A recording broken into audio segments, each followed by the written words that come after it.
પહેલા વાત કરીએ ખેડાની કે જ્યાં ખેડાના ગળતેશ્વર નજીક ખાનગી બસ પલટી જવાની ઘટના સામે આવી। સેવાલિયા રોડ પર લહેરીલાપુરા પાસે અકસ્માત થવાની ઘટના સામે આવી। બસમાં સવાર 55 થી વધુ મહિલાઓ અને બાળકોને ઈજા થઈ। 2 થી વધુ લોકોને ગંભીર ઈજાઓ થઈ છે। ખાનગી વાહનો મારફતે ઈજાગ્રસ્તોને હોસ્પિટલ ખાતે ખસેડવામાં આવ્યા। સાણંદના ઈયાવાથી ગળતેશ્વર જઈ રહી હતી આ બસની બ્રેક ફેલ થતા અકસ્માત થયો હોવાની પ્રાથમિક માહિતી સામે આવી છે।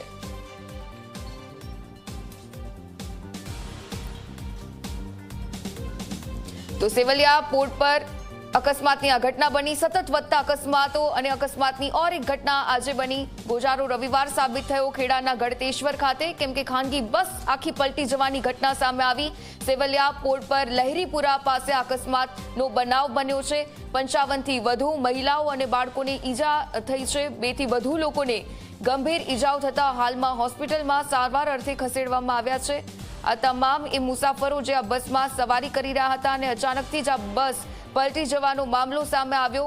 હોસ્પિટલના આ સીધા જ દ્રશ્યો કે જ્યાં તમામને દાખલ કરવામાં આવ્યા।